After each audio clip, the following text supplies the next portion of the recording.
Good morning, everyone. My name is Ralph Brindis, and I am functioning as the chair of this CTAF meeting, the California Technology Assessment Forum. And we're meeting today to talk about paroxysmal nocturnal hemoglobinuria, better known as PNH, its effectiveness and value. At this time, I'd like to call on our individual CTAF members. At the beginning of any CTAF and every CTAF meeting, we want to ensure that all speakers disclose any financial relationships with industry. Every member of our CTAF panel who is present has met the ICER conflict of interest policy. I'm now going to ask each CTAF member to introduce themselves, their work, and note whether they have any updates to their declaration. Robert Collier. Oh, I get to go first. My name's Bob Collier. I'm a 30-year plus patient advocate specializing in the world of medical research, and I have no further conflicts at all today. Thanks. I think Robert said he's over 30 years old, if I'm not mistaken. Dr. Kim Gregory. Good morning. I'm Dr. Kim Gregory, and I'm Vice Chair of Women's Healthcare Quality and Performance Improvement at Cedars-Sinai Medical Center, Professor of Obstetrics and Gynecology in the School of Public Health at UCLA. I'm a health service researcher focused on patient safety, quality, and satisfaction, and I have no additional disclosures. Thanks, Kim. Dr. Annette Langer-Gould. Good morning. I am a neurologist and epidemiologist researcher at Southern California Kaiser and the lead for all of the neuroscience programs. And I have no updates to my disclosures. Thanks, Annette. Dr. Joy Menikow. Good morning. I'm Joy Melnico, Professor Emeritus of Family and Community Medicine at the University of California, Davis, and I have no new updates. Dr. Ann Raldo. Good morning, everyone. I'm Ann Raldo. I am an Associate Professor of Radiation Oncology at UCLA and a Health Services Researcher, and I have no updates. Thanks. Miss Joanna Smith. Hi, I'm Joanna Smith. I'm an independent healthcare advocate and instructor at the University of California, Berkeley Extension. No updates. Dr. Felicia Cohn. Morning, I am Felicia Cohn. I'm a bioethicist, currently the bioethics director at Kaiser Permanente in Orange County, and on faculty at the University of California, Irvine School of Medicine. No updates. Dr. Rena Fox. Good morning. My name is Rena Fox. I'm a general internist and a professor of medicine at UCSF School of Medicine. I do research in liver disease and see patients as a primary care physician. Dr. Paul Heidenreich. Good morning. I'm Paul Heidenreich, a cardiologist and health services researcher and professor and vice chair in the Department of Medicine at Stanford University School of Medicine, and I have no updates. Dr. Sei Lee. Hi, my name is Sei Lee. I'm a professor of medicine at UCSF in the Division of Geriatrics. I'm also a staff physician at the San Francisco VA. And like Bob, I'm also over 30 years old. No updates. Dr. Catherine Phillips. Yes, good morning. I'm a professor, health economics, University of California, San Francisco, and no new updates. Mr. Tony Sowery. Yes, good morning. I'm a patient advocate. I'm also a volunteer Medicare counselor, and I have nothing to disclose. And again, I'm Ralph Brindis. I'm a clinical professor at UCSF, a cardiologist by training, and I have no new updates with which to disclose. At this time, I'd like to also call on our individual patient and clinical experts to introduce themselves and also declare any potential conflicts of interest. Lee Clark. Hi, thank you. I'm Lee Clark. I'm the Director of Patient Services for the Aplastic Anemia and MDS International Foundation. I'm also a board certified patient advocate, and I have no updates to disclose. Welcome, Lee. Thank you. Jerry Keeler. Hi, I'm Jerry Keeler. I am a retired CPA. I was diagnosed with PNH and aplastic anemia in 1984, and I have no conflicts to announce.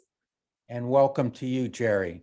Thank you. I'd like to also introduce our experts, Dr. Irina Murakovskaya.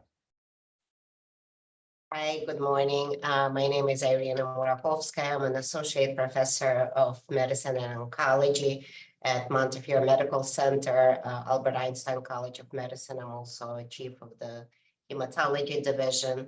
And one of my research interests is PNH. I've been taking care of PNH patients since 2007, and I'm also over 30 years old. Irina, thank you for being with us today. Dr. Caroline Piatek.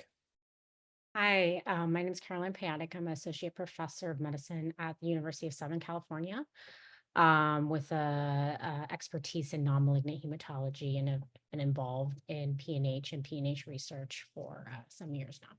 Thank you. Thank you, Caroline. Again, thanks for being here.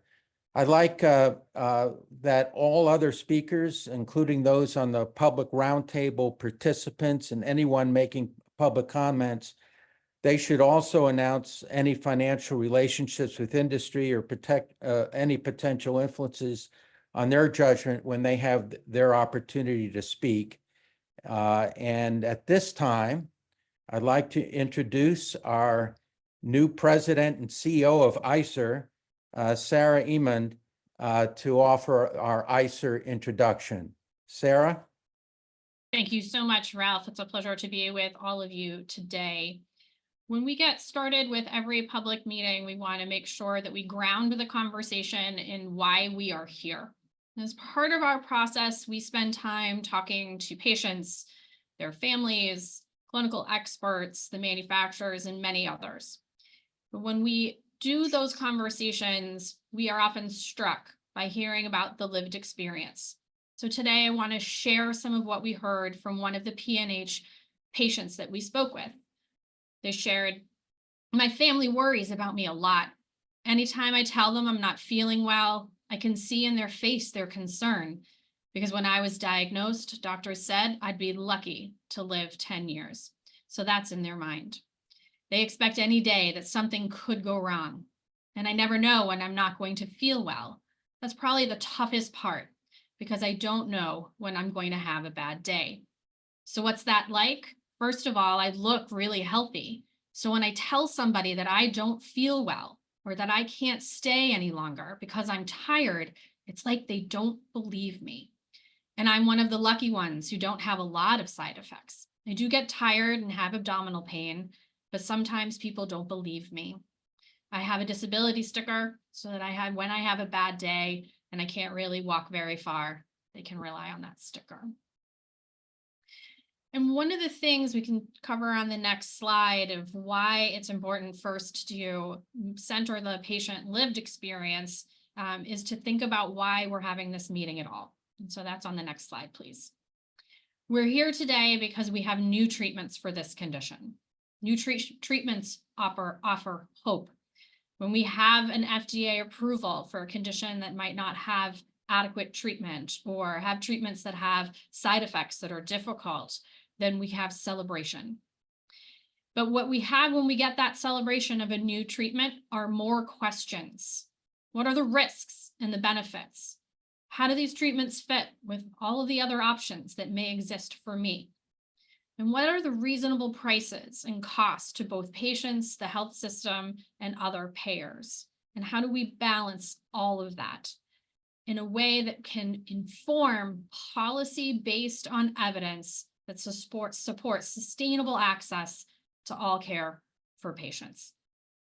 And on the next slide, I want to tell you a little bit about why we want to think about costs and when we're thinking about both effectiveness and value, because there is real impact that is happening to our neighbors with rising healthcare costs. We see on this slide stories that we really commend Kaiser Health News for highlighting a few years ago about the impact that people have when they incur debt for trying to seek care. The wards of Chicago went $80,000 in debt because their twin boys were born premature. Sherry Foy was forced into bankruptcy because of surgery that she needed to have for her colon. And the Bucks of Arizona were turned away from their doctor's office when they sought care because they had outstanding debt with that doctor, and they ended up in the emergency room for care. And all of us on the call here know that that's a more expensive place to get care and not the health system that we are all working towards. And finally, when we have rising healthcare costs, they can impact us on a population level. We saw recently news from the state of Delaware that they needed to raise the premiums that the state employees paid 27%. And they tried to couch this increase as not being so bad because over the previous 7 years, there had been a 31% increase in wages. And a couple of things struck me about this story. One was, there's other things that we want to be able to pay for with our wage increases, and we don't necessarily want all of it to go to pay for healthcare. And the other thing that struck me was this is a real demonstrable case of what happens to small businesses, large businesses, and even medium-sized businesses. Sometimes wage growth is impacted because of the rising cost of healthcare. The officials in Delaware shared the 3 main reasons driving up costs were increased costs for outpatient medical procedures, emergency room visits, and specialty drugs. So on to the next slide. As we have this conversation today, I implore everyone to think not only about the patient with PNH and their family in the room, making important and consequential decisions about their health, but how those decisions impact other people in the healthcare system. Because there is a way to make sure that we have access for everyone in a way that is sustainable. Next slide. Just a bit about all of the acronyms that you might hear today about the organizational overview here. ICER, the Institute for Clinical and Economic Review, is the independent nonprofit that conducts the research that will be the subject of the conversation today.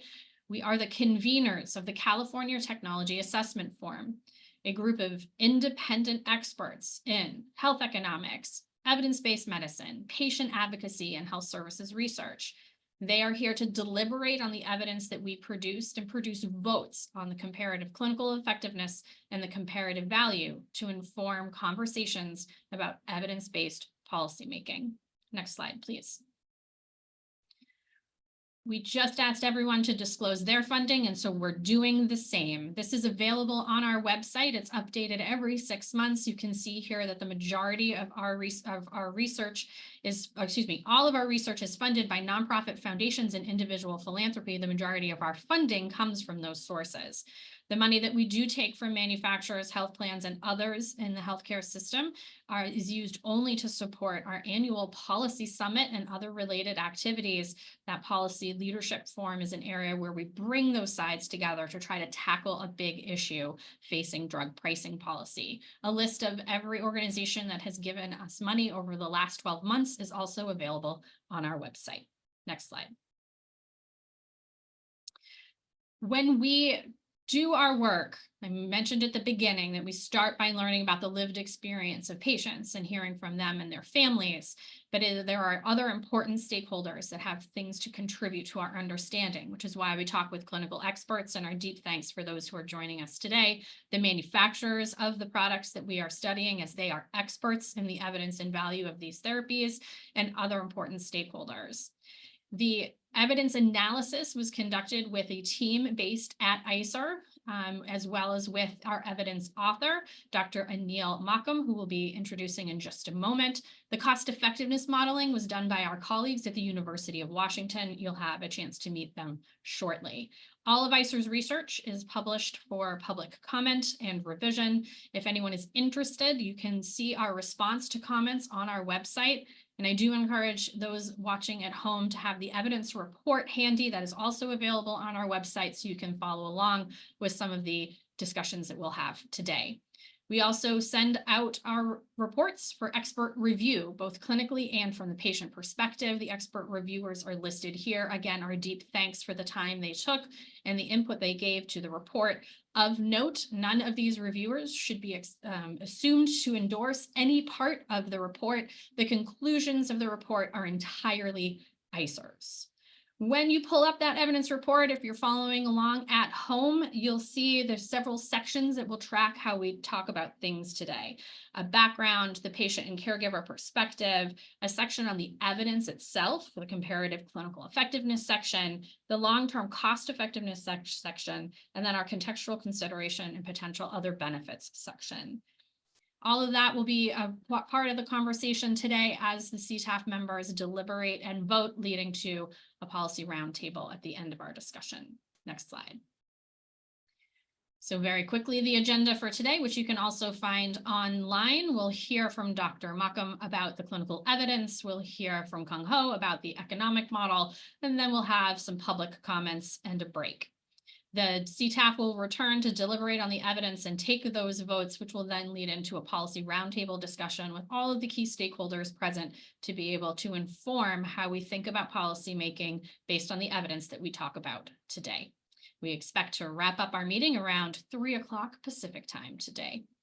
And with that, it is my pleasure to introduce Dr. Makam, who will take us through the evidence review. Over to you. Great. Thank you so much, Sarah. Please call me Anil. And good morning from California. I love presenting the CTAF, so we can start at 9 o'clock. Next slide. I'd like to recognize and acknowledge the contributions of the clinical research team, Shahari and Belen.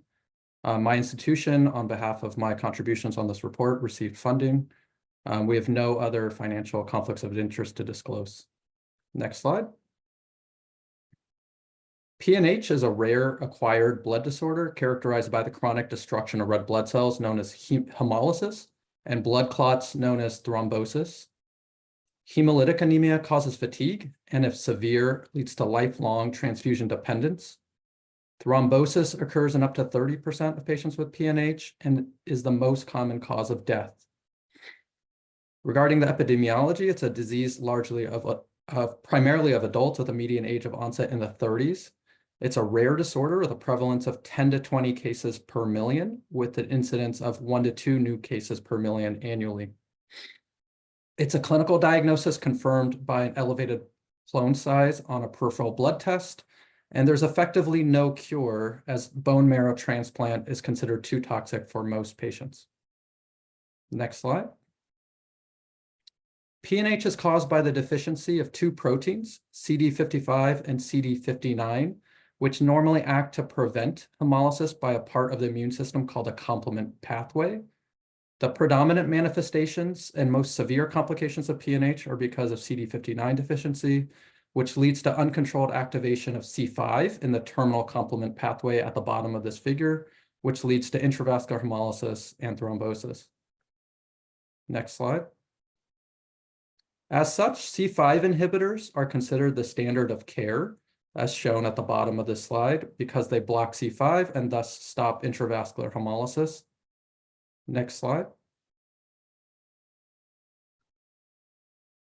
Experts largely recommend their use as first-line treatment in patients with PNH who are treatment naive to therapy, and are largely recommended in patients with symptomatic PNH, which comprise approximately 60% of the PNH population.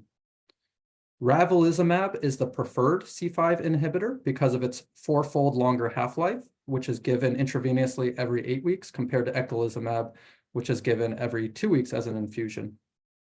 C5 inhibitors have transformed the disease, and they've greatly reduced hemolytic anemia, thrombosis, and death. Life expectancy on a C5 inhibitor now is approximately equal to age-matched controls in the general population. Because treatment is indefinite and these drugs are costly at about $500,000 per year, lifelong costs for treatment are estimated to be over $9 million. Next slide. Next slide. Despite treatment, approximately 1/3 of patients have symptomatic anemia and 20% of patients are transfusion dependent. And this is in part due to clinically significant extravascular hemolysis. And this is a result of the mechanistic consequence of C5 inhibitors. Because of their blockade of C5 leads to an increase in the upstream pathway of the complement pathway, leading to more C3b, which then leads to destruction of red blood cells outside of blood vessels known as extravascular hemolysis. Next slide. Enter pegcetacoplan, which is a treatment option for patients who have clinically significant extravascular hemolysis while being treated with a C5 inhibitor. Pegcetacoplan is administered subcutaneously twice weekly. Next slide. Though it's FDA approved for the treatment of all patients with PNH, experts largely recommend their use for patients who have clinically significant extravascular hemolysis while being treated on a stable regimen of a C5 inhibitor. Because of its shorter half-life and because of its mechanism as a C3 blocker in the proximal complement pathway, because any suboptimal inhibition of C3b, either due to non-adherence or because of a complement amplifying condition like an infection or a major surgery, can lead to an amplifying effect of a single C3b molecule activating several C5 molecules, which can result in both greater risk and greater severity of intravascular hemolysis and thrombosis. Next slide. There are two new first-in-class proximal complement inhibitor medications, which are the focus of our discussion today. The first is iptacopan. Next slide. Which is an oral twice-daily factor B inhibitor and was recently FDA approved for the treatment of all PNH patients this past December. Next slide. The next drug we'll be discussing is danicopan. It's an oral thrice-daily factor D inhibitor and is currently being considered by the FDA as add-on therapy to a C5 inhibitor for only patients who are treatment experienced on a stable regimen of a C5 inhibitor who developed clinically significant extravascular hemolysis. Next slide. We learned several key insights from discussions with patients and patient advocates. People with PNH have a diverse range of experiences, ranging from no symptoms whatsoever to severe illness. However, even if severely symptomatic, PNH is often described as an invisible illness because there are no outward manifestations. Patients, advocates, and clinical experts alike are satisfied with C5 inhibitors for frontline therapy in patients who are treatment naive, for both disease control and peace of mind of not worrying about missed doses because of their much longer half-life, and because of the durable protection against thrombosis. However, patients would consider switching treatments if they developed clinically significant extravascular hemolysis, but concerns persist about affordability and access for existing treatments as well as new therapies. Next slide. The scope of the clinical part of our review is to examine the comparative clinical effectiveness of iptacopan monotherapy or danicopan added on to a C5 inhibitor for the treatment of PNH. Because of differences in treatment options, as well as differences in clinical trial designs, we focus on two distinct but very related populations of PNH in our report, including patients with PNH who are treatment naive to a complement inhibitor, and patients who are treatment experienced with a C5 inhibitor but develop clinically significant extravascular hemolysis. The comparators of interest in our review are C5 inhibitors, eculizumab or ravulizumab, and pegcetacoplan, but notably there are no head-to-head comparisons with pegcetacoplan or with each other, and the evidence base was too limited to conduct an indirect network meta-analysis. Next slide. The primary outcomes across the trials I will be discussing are hematologic response, which are variably defined across the 3 trials, but include hemoglobin level with or without avoidance of red blood cell transfusions. In terms of secondary outcomes, in addition to other measures of hematologic response, include LDH, which is a biomarker of intravascular hemolysis, and fatigue, where lower scores on the FACIT fatigue score indicate more fatigue, with a minimal clinically important difference suggested of 5 points in the PNH population. Regarding safety, in addition to infections, because these are complement inhibitors, the 2 safety outcomes of interest in PNH are breakthrough intravascular hemolysis, abbreviated BTH, and major adverse vascular events, which includes thrombosis. Next slide. Now we're going to talk about the clinical evidence, and we're going to be talking about iptacopan first, followed by danicopan. So in terms of iptacopan, the evidence base is comprised of 2 small trials, one in each population of focus. In the treatment-naive population as frontline therapy, the APPOINT PNH trial was a 40-person, single-arm, open-label, multinational phase 3 trial of 24 weeks duration.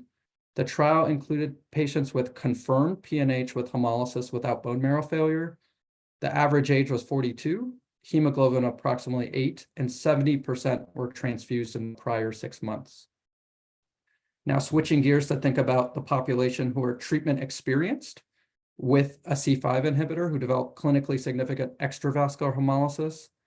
The APPLY PNH trial was a 97-person open-label multinational RCT with 2-to-1 randomization to iptacopan versus continuing a C5 inhibitor for 24 weeks. The trial included participants who had confirmed PNH with extravascular hemolysis on a stable C5 inhibitor regimen for at least 6 months without bone marrow failure. The average age was 51. Hemoglobin of approximately 9, and 58% received a blood transfusion in the prior 6 months. Next slide. Now for the results, and we're going to start with a treatment-naive population where iptacopan is studied as a frontline therapy in the APPOINT PNH trial, which was a single-arm study. For the primary outcome, 94% of participants had a sustained improvement in the hemoglobin of at least 2 without a blood transfusion. Regarding secondary outcomes, 58% had a hemoglobin of greater than 12 without a blood transfusion. All participants avoided blood transfusions at some point during the trial. The average LDH level, which again is a biomarker of intravascular hemolysis, greatly reduced, with nearly everyone achieving normal or near normal levels by the end of the trial. And the FACIT fatigue score increased or improved by 11 points, where the minimal clinically important difference is considered to be 5. Next slide. So now we're going to talk about the results for iptacopan in the treatment-experienced population who are on a stable regimen of a C5 inhibitor. And these findings are from the APPLY PNH trial, which is an open-label RCT comparing to continuing a C5 inhibitor. The trial achieved its co-primary endpoints of hematologic response, as well as several secondary outcomes.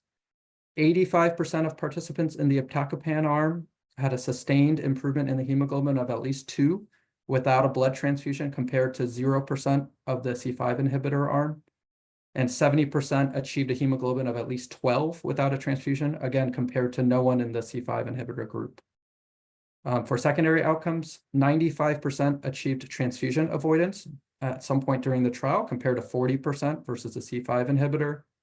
LDH levels were similarly controlled in both arms, which again is a biomarker of intravascular hemolysis. And the FACIT fatigue score increased by close to 9 points compared to virtually no change in the C5 inhibitor group. Next slide. Regarding the durability for iptacopan in the treatment-experienced population, in a 24-week uncontrolled extension phase with 97% participant retention, the benefits for iptacopan appeared sustained at 48 weeks, as shown here. And in the C5 inhibitor arm, which crossed over to switching to iptacopan, showed similar beneficial trend from week 24 to week 48, as shown here. Next slide. The most common non-serious harms for iptacopan were headache, diarrhea, and nasopharyngitis. There were minimal serious harms during the randomized phase without any treatment discontinuation, although one participant had a major adverse vascular event in the applied PNH trial, and one patient did die during the rollover extension phase from an encapsulated bacterial infection, which led the FDA to add this as a black box warning to the label. In a pooled safety analysis by the FDA regarding breakthrough hemolysis, which is abbreviated as BTH here, breakthrough hemolysis occurred in approximately 5% of the iptacopan arm compared to 23% of the C5 inhibitor arm. However, it should be noted that the definition of breakthrough hemolysis was defined more broadly than intravascular hemolysis and may have included some participants with extravascular hemolysis. And the rates were not available by type of C5 inhibitor, which is important because only 1/3 of the C5 inhibitor arm used ravulizumab, which has a much longer half-life and has much lower reported BTH rates in previous clinical trials. Next slide. There are several key uncertainties and controversies for iptacopan, namely that the evidence base is comprised of two small short-term duration clinical trials, which were conducted outside of the US. Patients and clinical experts alike remained concerned for the risk of breakthrough hemolysis and thrombosis due to potential non-adherence or a complement activating condition such as infections or major surgery. The open label design may have biased the ascertainment of fatigue. However, hematologic response and laboratory biomarkers are a little bit more bias resistant from this design. And there's a lack of comparative efficacy data to a C5 inhibitor as frontline therapy in treatment-naive population and compared to pegcetacoplan in the patients who are treatment experienced on a C5 inhibitor, but develop clinically significant extravascular hemolysis. Next slide. And because of the lower certainty due to the lack of comparative efficacy data in the treatment-naive population compared to a C5 inhibitor, and in the treatment-experienced population compared to pegcetacoplan, we rated the evidence for iptacopan as insufficient. In the treatment-experienced population with clinically significant extravascular hemolysis, compared to continuing a C5 inhibitor, we rated the evidence for iptacopan as promising but inconclusive because of the moderate to substantial net benefit, but uncertainty about the long-term safety, particularly due to breakthrough hemolysis and thrombosis. Next slide. Deep breath. So now we're going to switch gears and talk about danicopan added onto a C5 inhibitor in patients with treatment-experienced PNH with clinically significant extravascular hemolysis. And the evidence base is comprised of a single trial called the ALPHA trial, which was an 86-person double-blind placebo-controlled multinational RCT with 2-to-1 randomization to add on danicopan versus add on placebo to the backbone of a C5 inhibitor for a 12-week duration. This trial included participants with confirmed PNH with extravascular hemolysis on a stable regimen of a C5 inhibitor for at least 6 months without bone marrow failure. The average age was 52. The average hemoglobin was approximately 8. And all participants received a blood transfusion in the prior 6 months. And though we have baseline characteristics and safety data for all participants, notably outcome data is available for only the first 75% of randomized participants in a pre-specified interim analysis. Next slide. And now for the results. Again, this is in the treatment-experienced population as an add-on therapy to a C5 inhibitor. For the primary outcome, compared to the add-on placebo group, the between group change in the average hemoglobin compared to the baseline values was 2.4. The trial also achieved several secondary outcomes, including 60% in the add-on danicopan group had a sustained improvement in the hemoglobin of at least 2 without a blood transfusion compared to 0% in the add-on placebo arm. 83% avoided a blood transfusion at some point during the trial compared to 38% for placebo add-on. The LDH levels, which is again a biomarker of intravascular hemolysis, remained similarly controlled in both groups. And the FACIT fatigue score increased by about 8 points compared to 2 points in the placebo add-on, where that minimal clinically important difference, again, is considered to be 5. Next slide. Regarding durability for add-on danicopan, in a 12-week uncontrolled extension phase with 93% participant retention, the benefits for adding on danicopan were sustained at 24 weeks, as shown here. And for the placebo group that was crossed over to adding on danicopan, similarly showed a beneficial trend from 12 to 24 weeks, as shown here. Next slide. There were minimal serious harms for danicopan, with no deaths and a very low treatment discontinuation rate that was similar to the placebo group.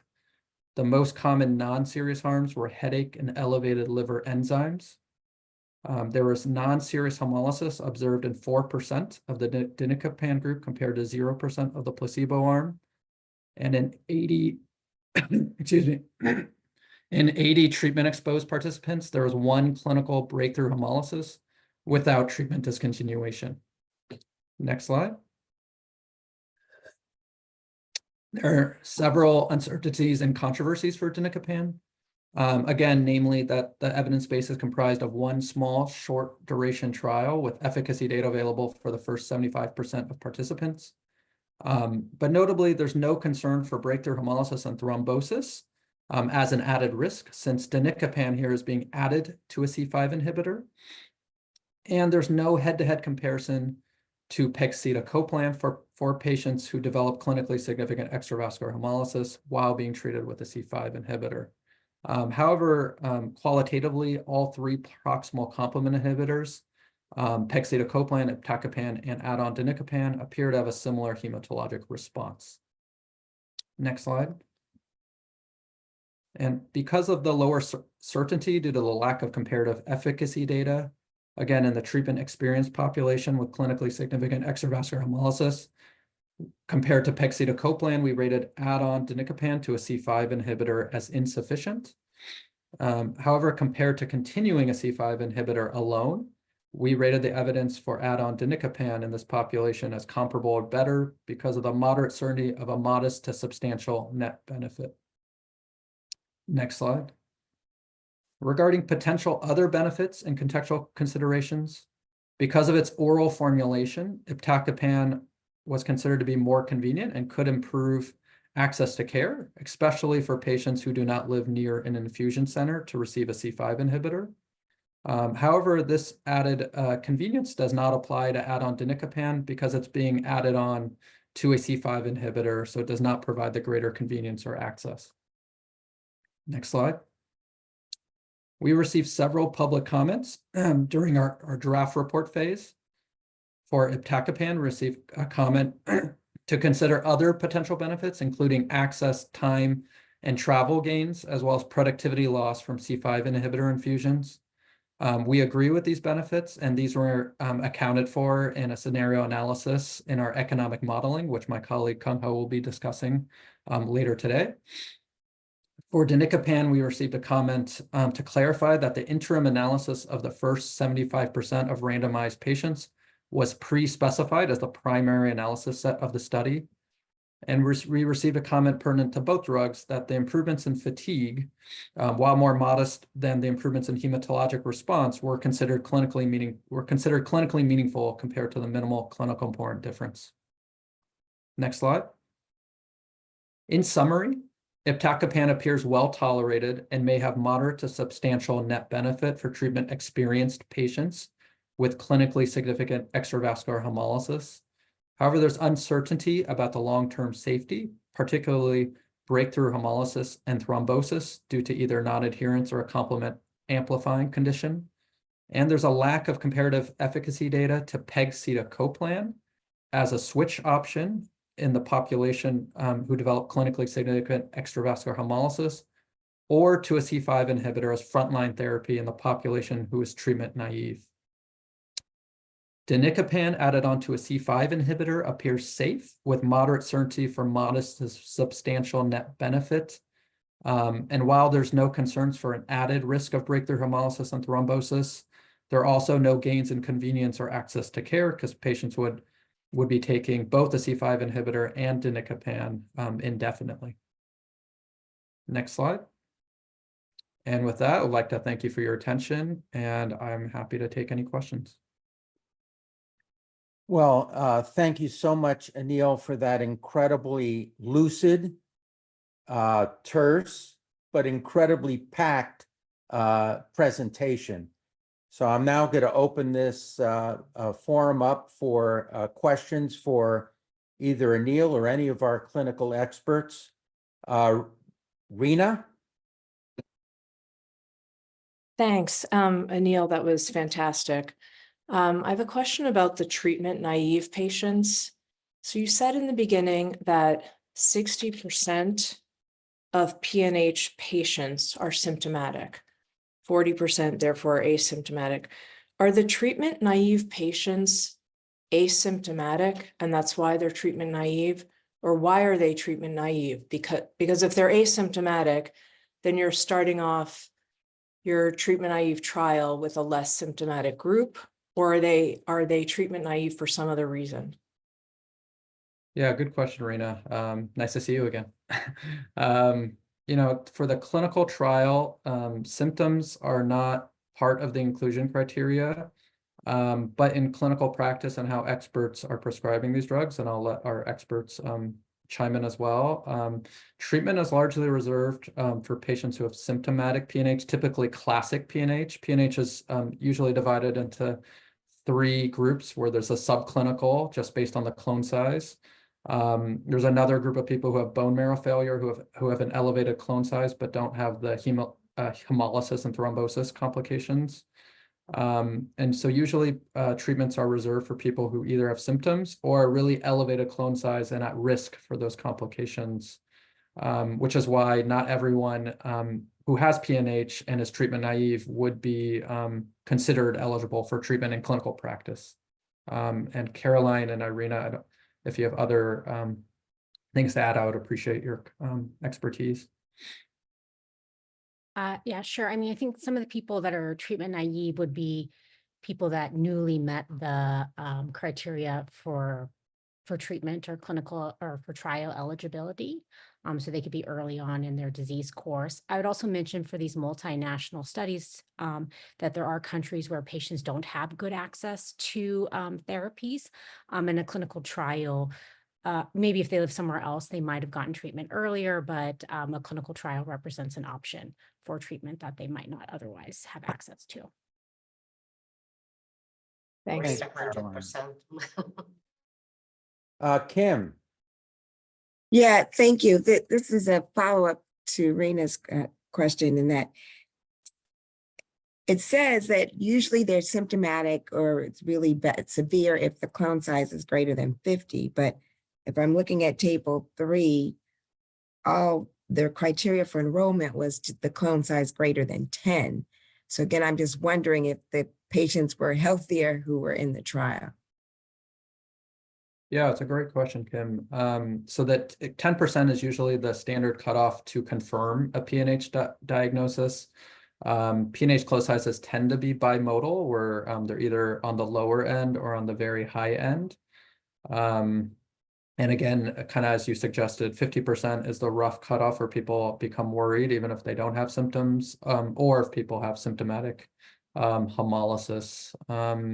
I would kind of point in terms of symptoms, the best way of knowing the improvement from the outcomes is the fatigue level, which is the FACIT fatigue score, where there is improvement kind of past that minimal clinically important difference. But to your question, whether patients are healthier in clinical trials, I think the answer is generally yes, but I'll let our experts kind of contextualize how they think of the clinical trial population compared to. And do we know what the mean clone size was for these groups? I guess would be another question. We do. While they're answering, I will try to dig in our supplement to find that number. So these patients that are on the treatment experience for iptacopan and danicopan, these are actually sicker patients with more severe disease because they have extravascular hemolysis.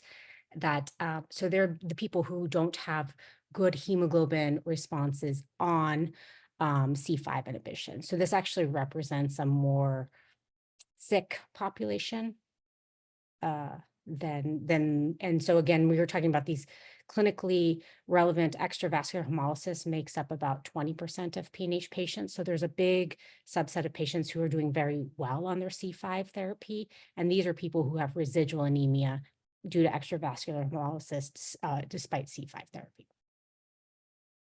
And I did locate the clone size. It's in our supplement table for those playing at home in the evidence report. And for the iptacopan, the mean clone size at baseline is between kind of 50 to 65%.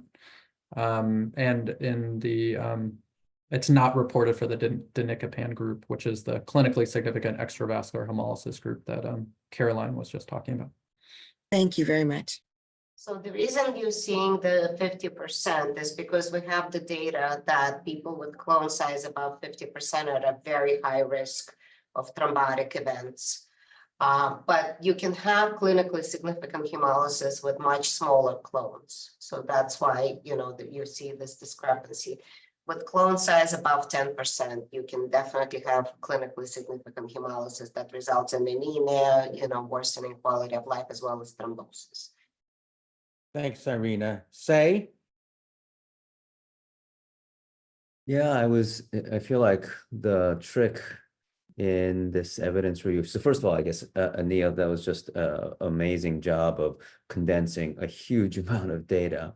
I'm trying to kind of reconcile the patient perspective, talking about how the benefits, improvements in fatigue score would be clinically meaningful versus the standard, which we always have to kind of identify of a clinically meaningful difference of, I think it was like 5 points on the FACIT score. And I was wondering if you could, and I know there's always, it's not a science so much as an art to figure out what is a clinically meaningful difference. But I was wondering if you could tell me a little bit about how that number was kind of arrived at. Is it a PNH population? Fatigue obviously can happen in many other diseases. Is it a different population? How would that potentially affect applying this to this population to try to get a sense of, whether we are using the appropriate minimally clinically meaningful fatigue difference score?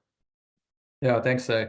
Great question. The 5 points was derived from a PNH population, but like you mentioned, it's by far not the only condition that leads to fatigue. My understanding as someone who's using this tool for research in a different population is that is in line with other conditions that I've seen. But again, it's the minimum and it's not an exact science. So I know you guys have to wrestle kind of the improvement in hemoglobin, the decrease in transfusions, and the fatigue, which are kind of a range of outcomes to consider its value and benefits. Any comments from the experts on this topic? So this is not a PNH specific tool. It's a tool for chronic illness. Actually, it stands for Functional Assessment of Chronic Illness Therapy Fatigue Scale. So it's applied in other conditions as well. And this is basically a 13-question scale where the patients basically rank it, I think, 0 to 7. So rank it on the 0 to 7 in severity. And in the most trials, improvement in 3 to 5 scores is considered significant. Thank you. I may comment here, and I think Anil mentioned that I always worry a little bit about patient-reported outcomes when it's a non-blinded experience, and we have that issue here. And as Anil pointed out, at least we're comforted by some of the hematologic markers going in the right direction. I have a question for the experts related to our concern about small studies, small follow-up, most of the studies open label. Are there registries by American Society of Hematology or PNH groups or other groups, maybe even industry that are following people long-term for real-world evidence that we can help our clinicians here in PNH and therapies? Yes, there is a PNH registry, which I think has traditionally been done with Alexion since they had the only drug for a while. And then I think IPIG has one that either has started or is ongoing. And do you know how well the uptake is in terms of PNH patients being treated with those registries and with good longitudinal follow-up? I think it's reasonable. I think because a lot of the patients were on, or a significant number were on trial, they were excluded from registries for a period of time. So that's been one of the caveats. So you're taking a small group of folks, and it looks like Lee has something more insightful to say, so I'll stop. Yeah, and I can You have some clarify. insight for us I was on that? gonna clarify, Ralph. Our 60% estimate comes from registries of PNH of how many people are considered symptomatic based on transfusion and get treatment. Lee, you have some comments on this issue. Sure. Thank you so much for the opportunity. So I'll just tag on to about the registry. So there are the registries that are physician data input, and then our organization in partnership with NORD has a global PNH registry, and that data is data input by patients themselves. So there's an opportunity that physicians have for the data input into registries, and then there's also the registries that patients themselves are able to input, and that's something that's done through a series of surveys following patients throughout their journey. Thank you. Any other questions or comments from our CTAF panel related to the data?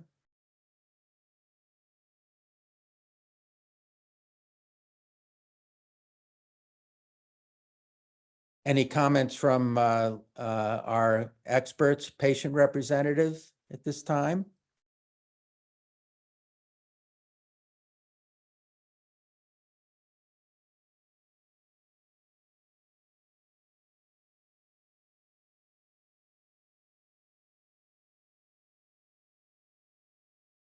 Anil, do you have any final comments you want to make to the group?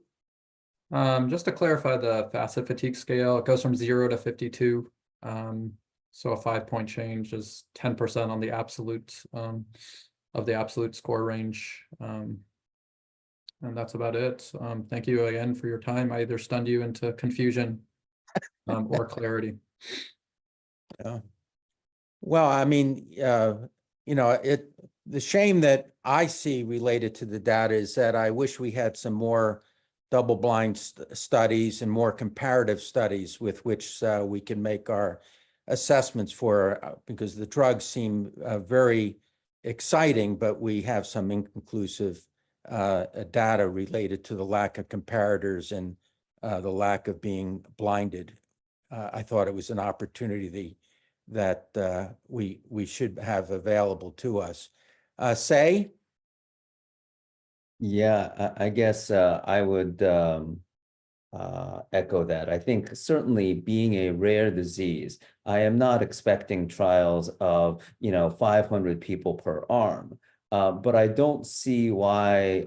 I think there are certain parts of the decision making that leading to the evidence base, like the single arm trial, I feel like opens up questions about how much and the fact that it's open label, about some of these patient reported outcomes, about how much of the improvements are from regression to the mean. If you are if this is like almost all chronic diseases I know of, things people go through waxing and waning episodes. And so if you have a specific entry into inclusion criteria, then people may be going to get better anyway. Now, certainly some of the other data suggest that there's other things going on, but I just feel like the manufacturers with not too much additional effort could have provided much stronger evidence. I'm also really worried about the short follow-up that we have. We're trying to extrapolate follow-up of, it sounds like 12 weeks to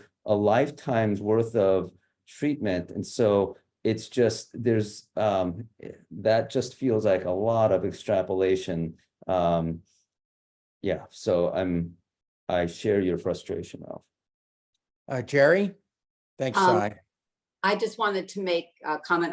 I'm one of the patient experts.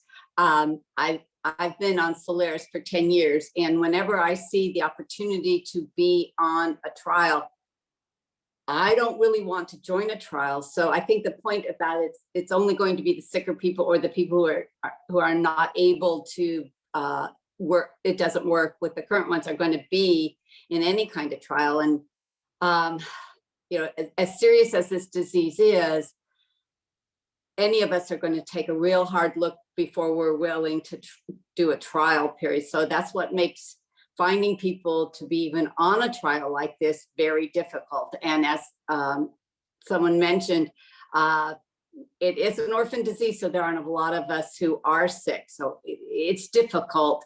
I know certainly in my case, well, I'm okay on Solaris, so I'm not going to make a change until Solaris isn't working for me. So, you know, I just wanted to add a personal comment to all these incredible discussions. And I only understood about 50% of what was said because I'm a CPA. I'm not a medical person. So thank you. Jerry, thank you so much for those comments. Joy? Yeah, I just want to add on to the concern about the short follow-up period. One of the other concerns that I have has to do with adverse events, right? So, you know, you're already talking about a very, very small trial, and the adverse events that you're most concerned about probably aren't extremely common, maybe in the, you know, 5% range or so if they were a lot. And the amount of time and the number of people is really probably not enough to detect whether there are more serious harms coming from the new agents than the existing ones. And I don't know how to address that except to say that it seems to me there's a need for longer follow-up. Thanks, and Joy. comparative trials. Yeah, thanks, Joy. Maybe at this time, seeing no other hands up, I'm gonna have Kang-Ho Soo go ahead and give his presentation for the evidence and economic modeling. Kang-Ho? Thank you, Ralph. Hi, everyone. My name is Kang-Ho Soo. I'm an assistant professor at the School of Pharmacy at University of Pittsburgh, and I will lead the discussion on iptacopan and danicopan for PNH effectiveness and value. Next slide. I would like to thank several key review team members, Dr. Josh Carlson and Ronald Dickerson from University of Washington, and also Dr. Marina Richardson, health economist at ICER. Financial support was provided to the Universities of Washington and Pittsburgh, but Dr. Carlson and I have no personal conflicts to disclose. Next slide. So the objective of this economic evaluation was to assess the cost effectiveness. The slides.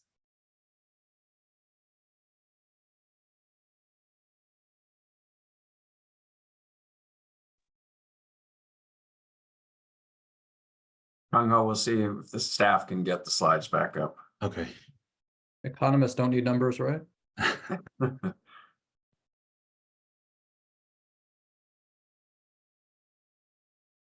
If not, do you have the slide deck yourself that you could share and advance yourself? Yeah, I can do that. Give me 1 second. Okay. There we go. So next slide. Next slide. So the objective of this economic evaluation was to assess the cost effectiveness of iptacopan or add-on danicopan compared to ravulizumab for the treatment of PNH and treatment-experienced patients with clinically significant extravascular hemolysis. We chose ravulizumab as the comparator treatment for both iptacopan and danicopan because we heard from clinical experts that ravulizumab is the preferred C5 inhibitor. And as Anil had mentioned, while iptacopan can be used for the treatment-naive population, we were unable to model the cost effectiveness due to lack of available comparator data. Next slide. Next slide. So these are typical ICER methods when a Markov model is used. Typically, we look at a lifetime approach to capture benefits and costs, but here we did not feel confident enough in being able to extrapolate to that duration due to the nature of the data, so we used a shorter 5-year time horizon. Additionally, we used a cycle length of 24 weeks, and the primary outcomes that we looked at were cost per quality gained, cost per EVLY gained, and cost per life year gained. Next slide. This is the model schematic that we chose for our Markov model. As you can see on the left, there were two hemoglobin, two states related to hemoglobin normalization or not, based on the definition of greater than or equal to 12 grams per deciliter. There was a health state that required transfusions and also a death state. The reason why we chose this model schematic was because it captures the two most important aspects that we've heard in terms of clinical impact, which are hemoglobin levels and transfusions. Additionally, there is modeling precedence with this model schematic, and the hemoglobin normalization and transfusion required measurements were used in the trials. Next slide. Here are some key model characteristics based on the baseline characteristics from the trials that were used in the model, which were age, gender, and hemoglobin levels. Next slide. There were several key assumptions made in the model. First, we assumed that patients do not transition between the non-death health states after the initial treatment initiation. And this was because we only had 24 weeks of data, so we had to make an informed decision about what happens to patients in the first 24 weeks after treatment. And so additionally, we had to assume that the treatment efficacy held for the duration of the 5-year time horizon. Third, we assumed that the utility values were consistent across definitions of hemoglobin normalization. And I will go into this a little bit further when I talk about the utility values that were used. Additionally, we assumed that the ravulizumab's efficacy was equivalent to eculizumab, and this was based on prior clinical trials of non-inferiority that showed that ravulizumab was non-inferior to eculizumab. Additionally, we assumed that the patients in the model remained adherent for the full time horizon, and this was based on the high adherence rates in the clinical trials, as Anil had mentioned in his presentation. Next slide. So here are the treatment-related efficacy parameters that we used in the model. First, we'll go over the numbers used for iptacopan versus ravulizumab. All the numbers here were from the APPLY trial. The first 3 rows for transfusion avoidant and hemoglobin normalization and transfusion required, the first 3 rows, these align with the model schematic that was shown previously. Breakthrough hemolysis and major adverse vascular events, these were deemed to be important adverse events that we used in the model. As Anil had mentioned, there was a high rate of breakthrough hemolysis seen in the C5 inhibitor arm that was not consistent with prior evidence seen with ravulizumab. So that's why we used a weighted average from prior clinical trials involving ravulizumab to estimate the breakthrough hemolysis rate. Next portion, please. These are the efficacy parameters that we used for add-on danicopan versus ravulizumab from the ALPHA trial. Same parameters as previously. And again, I do want to note that we made comparisons for, even though ravulizumab is the comparator arm for both iptacopan and add-on danicopan, we did not do any cross-trial comparisons. Next slide. Here are the treatment costs parameters that we used in the model. For iptacopan, based on the wholesale acquisition cost, we used an estimated cost of about estimated annual cost of about $550,000. For add-on dinicopan, we do not yet know the wholesale acquisition cost, and so we used analyst estimates of about $150,000 per year. For ravulizumab, we used an estimated cost of about $500,000 per year based on the wholesale acquisition cost. Next slide. These are additional PNH-related costs that we used in the model. These included IV administration costs for ravulizumab, physician visit costs, as well as blood tests and blood transfusion unit costs based on the CMS's fee schedule and prior literature. Next slide. These are the health state utilities that we used in our model. These utility values were from a prior PNH trial, the PRINCE trial, which assessed pegcetacoplan. However, we used these utility values because they aligned with the health states in our model, and the hemoglobin normalization definition used in the PRINCE trial was very consistent to the definitions for hemoglobin normalization used in the APPLY and ALPHA trial. There was another an alternative utility set that we did use in a scenario analysis, and that is detailed in the evidence report. Next slide. So I'll be going over the results now. Next slide. So these are the base case results for iptacopan. As you can see, for both iptacopan and ravulizumab, the majority of the costs, the total costs, were from treatment costs with the drugs. And in this case, life QALYs and equal value life years were equivalent to each other because there was no survival benefit or life extension associated with iptacopan. So if we look at the incremental results, we can see treatment with iptacopan led to $200,000 in increased costs.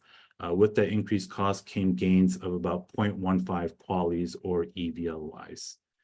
If we look at the bottom table, we can see that the incremental cost effectiveness ratio for iptacopan compared to ravulizumab was about $1.368 million. I do want to note that since the incremental cost effectiveness ratio is a ratio, it is prone to getting high quickly, as we see here, when small incremental differences in effects or QALYs are seen. So it's important to take into context both the incremental results as well as the incremental cost effectiveness ratio to get a full picture of what the results are. Next slide, please. Here are the base case results for add-on dinicopan. As you can see, again, the majority of the total costs were from using the drug as treatments themselves, the drug costs. And again, here we see that the QALYs and EVLYs were equivalent to each other because there was no associated survival benefit or life extension with add-on dinicopan. With the treatment with add-on dinicopan compared to ravulizumab alone, there were about $600,000 in total cost increase.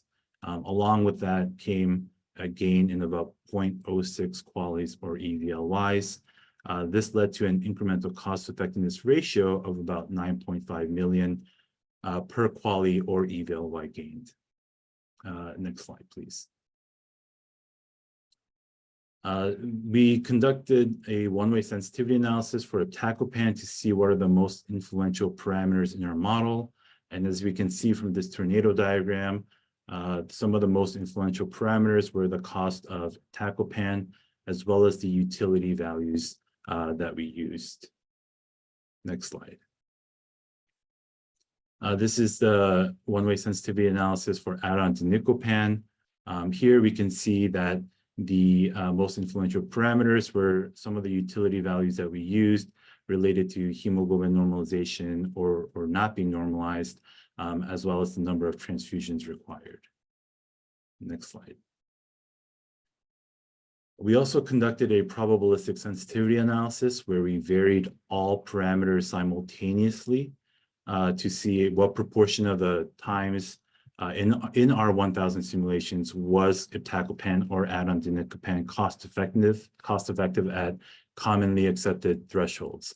And so for iptacopan, we can see that it was cost effective about 13 to 16% of the time based on a range of thresholds. For add-on danicopan, this was 0%. Next slide.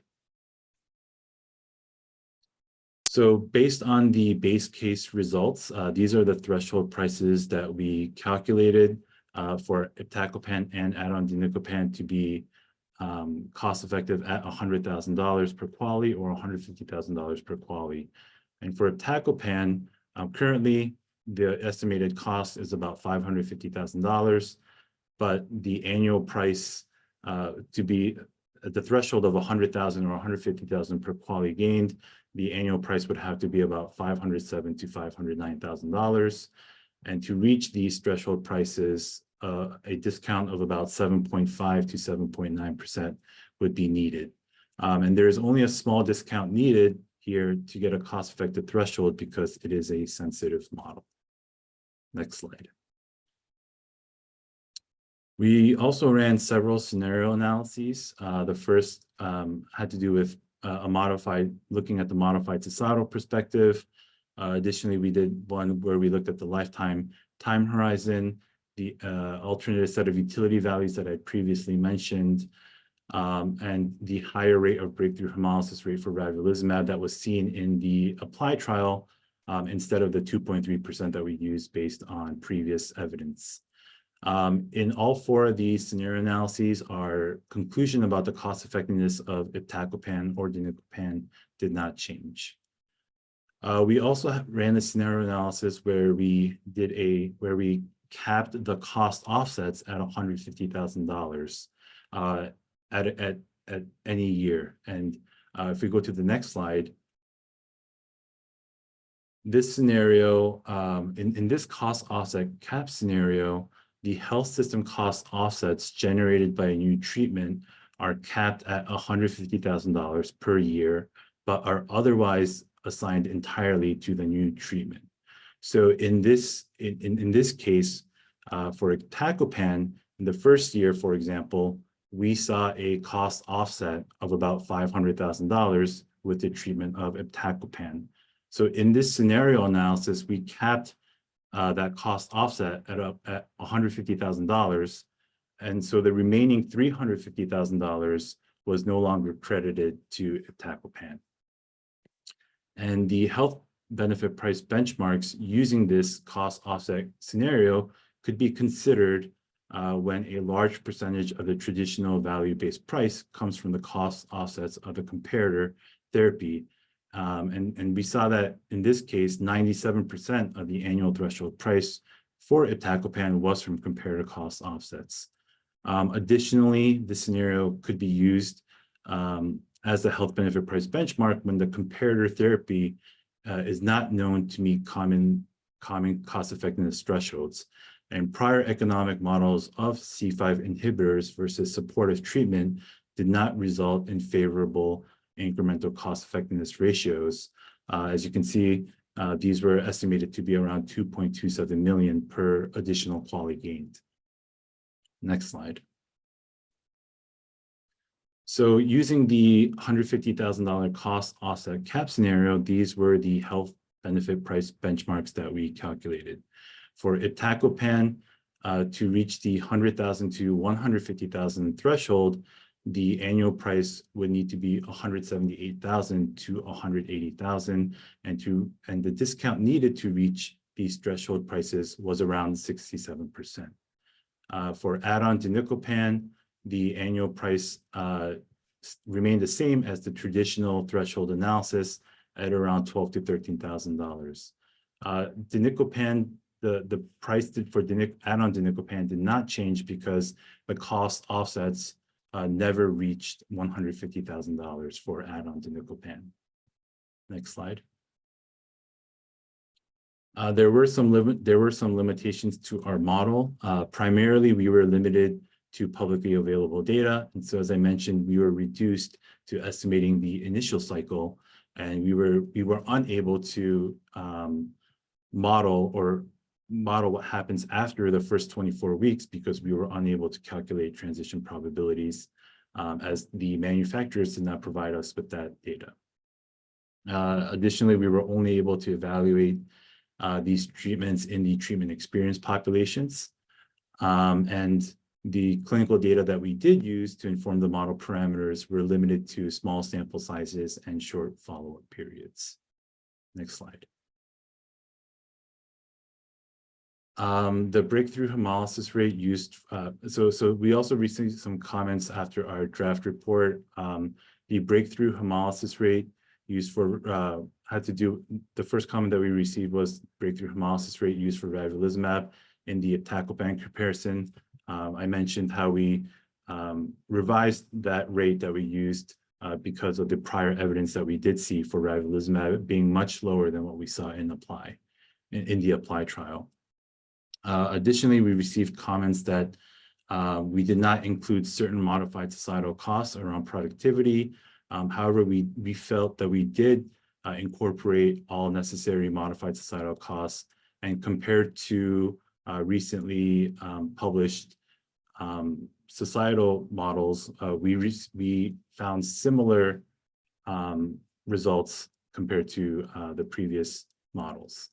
Additionally, we received a comment that we did not include non-drug medical costs for the transfusion-dependent PNH patients based on a publication. However, we felt that the publication that was provided to us was inappropriate, and we delineate the reasons why in the evidence report. Next slide. So in conclusion, iptacopan and add-on danicopan provided important clinical benefits, but there are uncertainties regarding long-term efficacy and safety. At the current wholesale acquisition cost, iptacopan would not meet commonly cited cost-effectiveness thresholds. I do also want to mention that at the conventional annual threshold price analysis, for those results, iptacopan was driven by high prices of the C5 inhibitors, specifically ravulizumab in this case. And at the currently assumed placeholder price, add-on danicopan would not meet commonly cited cost-effectiveness thresholds. Next slide. Any questions? Thank you so much, Kung Ho, for taking us through that deep dive. And this is an opportunity for both comments and questions. Anne? Hi there. Thanks so much for that presentation. I had a question specifically about the utilities. You stated that the utilities that you got for the base case was from the PRINCE trial. And so I was wondering, and in the tornado diagram, you also highlighted that the model was sensitive to some of the utilities, particularly the utilities of the transfusion required state. So I guess a two-part question. One is, were the utilities from the PRINCE trial, were they explicitly evaluated as part of the trial, or how were those utilities derived from somewhere else? And then the second part of the question is, how much did you have to vary the utility of the transfusion required state for it to become cost effective? So how much of a utility change, I guess, would have changed the model? Great questions, Anne. So to answer your first question about the utilities from the PRINCE trial, so those utility values were from the patients in the PRINCE trial themselves. As I mentioned, we chose to use these utility values because the hemoglobin normalization definition was consistent, was fairly consistent across the PRINCE trial and the APPLY and APPOINT trial. And we heard from clinical experts that it's a clinically important health state. Additionally, these values were from this Prince trial, these were used in a US based cost effectiveness model previously. And so those were some of the main reasons why we use these utility values. To answer your second question, the utilities that we did use for the low and high range in the model are shown in the tornado diagram in parentheses next to the parameters. So I forget exactly which one you were looking at, but for transfusion required for iptacopan, we varied it by 0.7 at 0.74 and 0.9.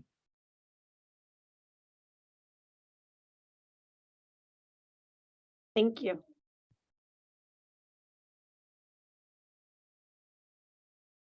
I was wondering if maybe Irina or Carolyn had any perspective on some of these value analyses, cost and value analyses.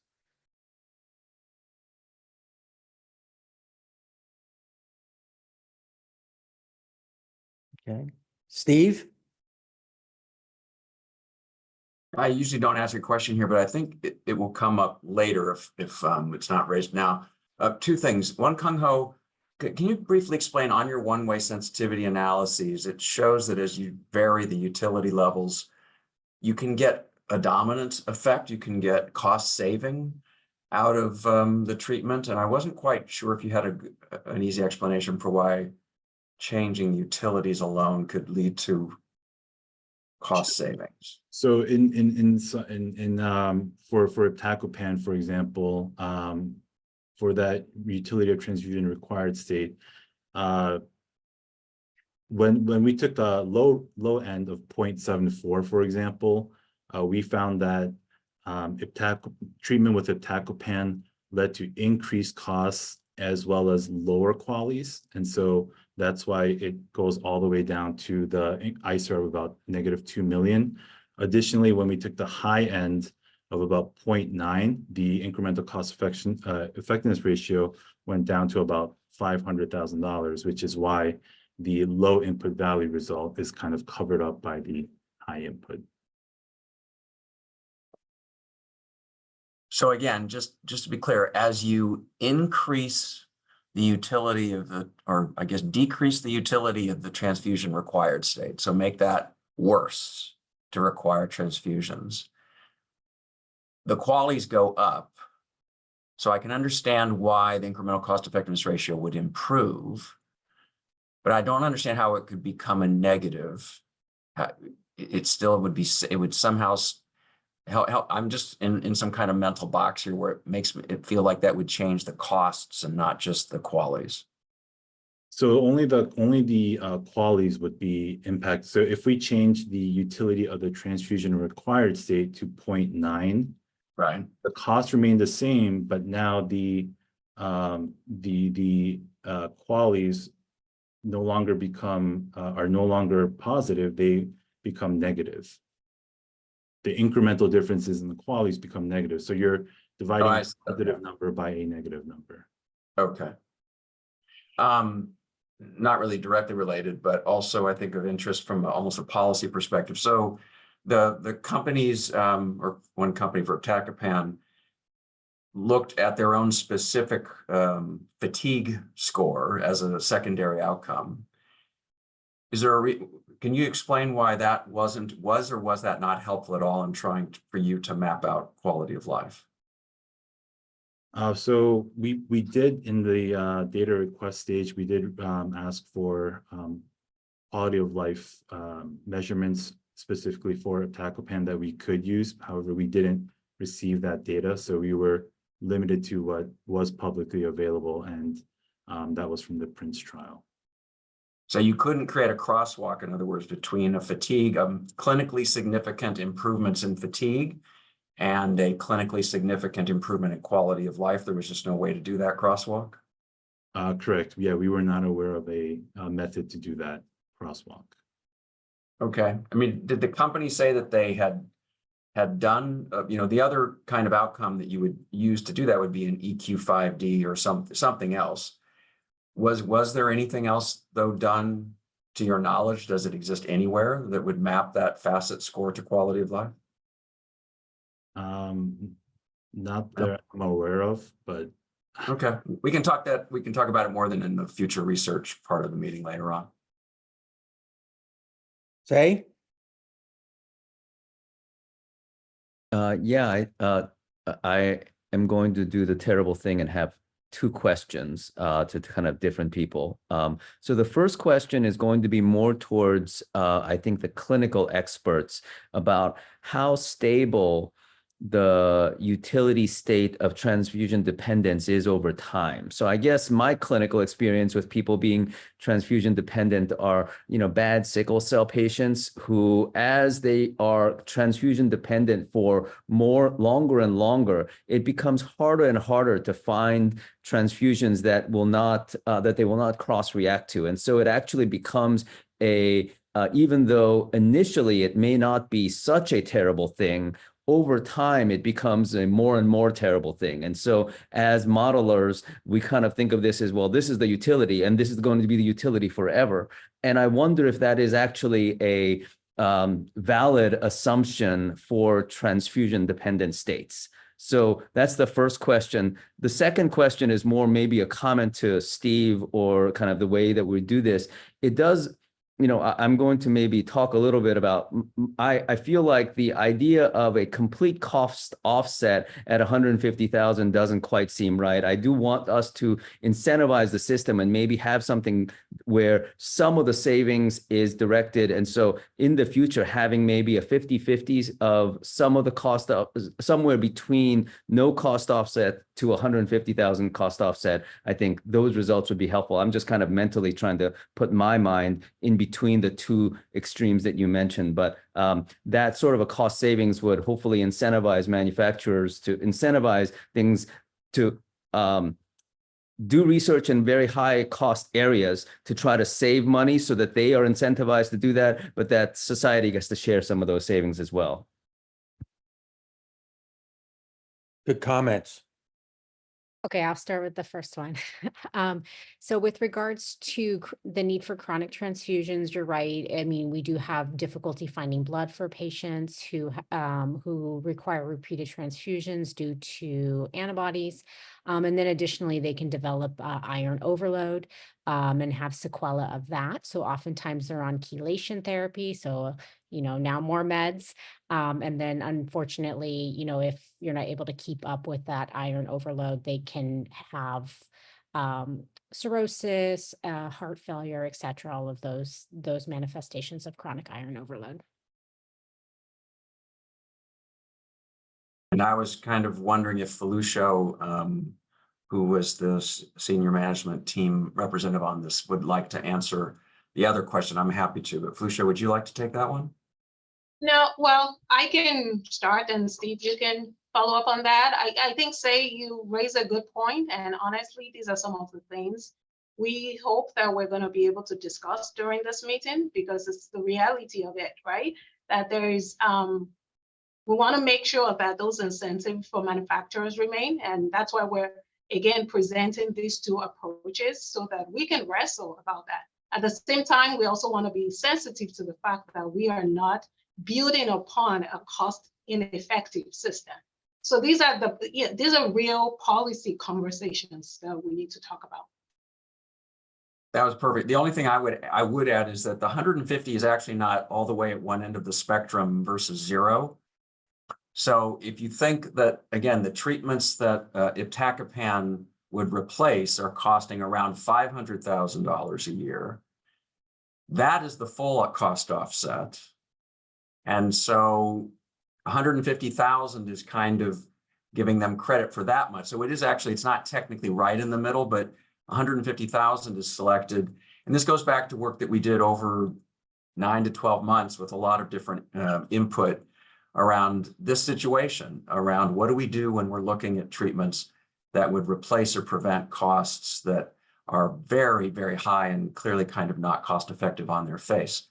So as Felucio said, it raises really important policy questions because this is an unsettled area of cost effectiveness methodology.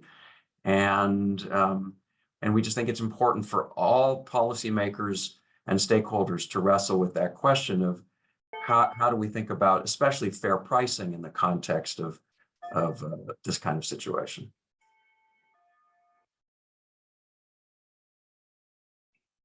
Jerry? I just wondered, when you're doing the analysis, do you take into consideration the cost directly to the patient versus the cost to society? And I do appreciate how incredibly lucky I am that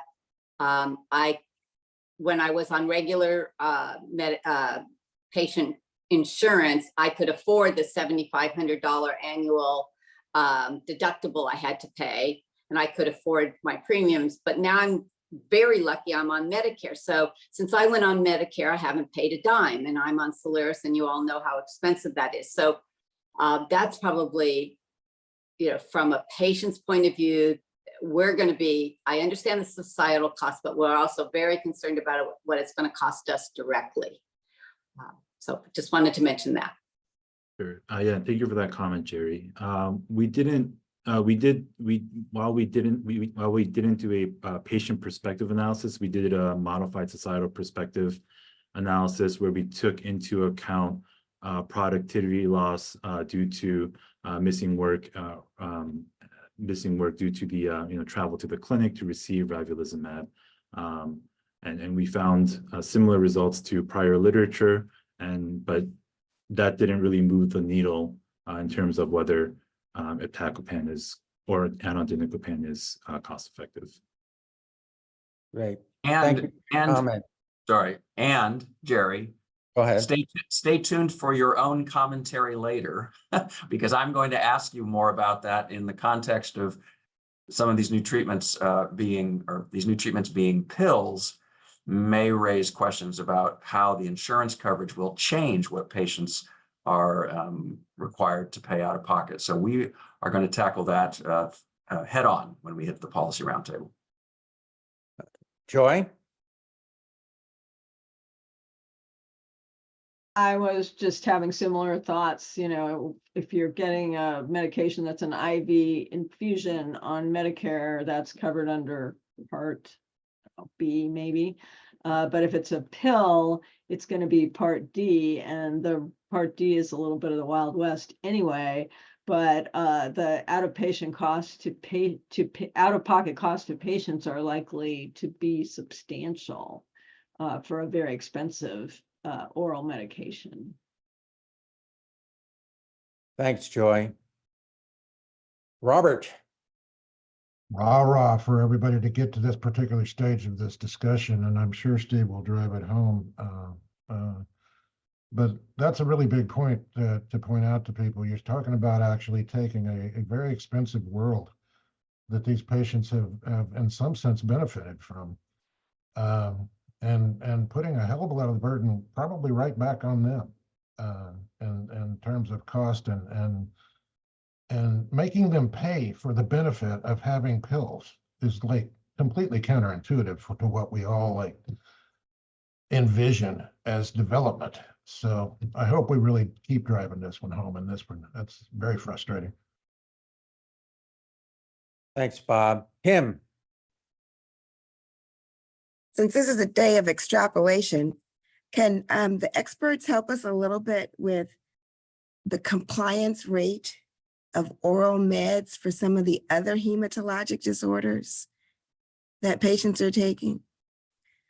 Like, urea, or, some of the other hydroxyurea. I'm blocking on some of the names right now, but I'm just, given the fact that they have to keep a steady dose, and I'm an obstetrician who makes my living on people who miss their medication, I just want an idea of how compliant people are, or do you think they are? Well, I think it's patient specific and population specific, right? A good comparison probably would be like the warfarin studies, right? Which is where the number of patients who the patients who spend time in therapeutic range, and I believe it's less than 60%. I happen to be practicing in the area where patients are not very compliant in general, but these therapies make such a difference in patients' quality of life and well-being that they are more likely to be compliant rather than taking medications for other reasons, for example, anticoagulants. But I think it's a very population-specific, patient-specific concern. Again, for my patient population, compliance is definitely an issue. But Carolyn may have different perspective.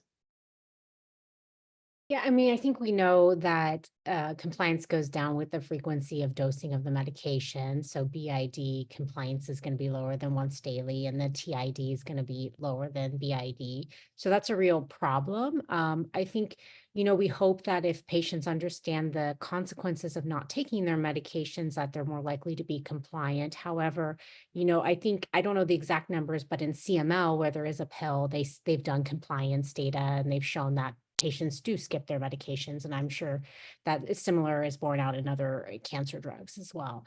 So even though it's really important for them to take it, I mean, we're all human, and unfortunately, or I guess fortunately, unfortunately, in clinical trials, you see very high compliance.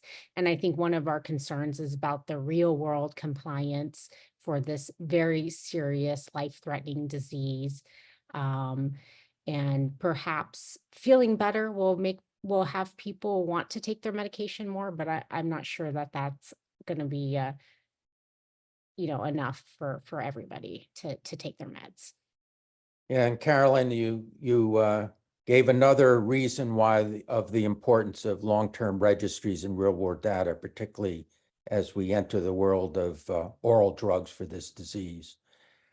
Steve, I think we'll move on to our public comment period at this time. And our first speaker is good.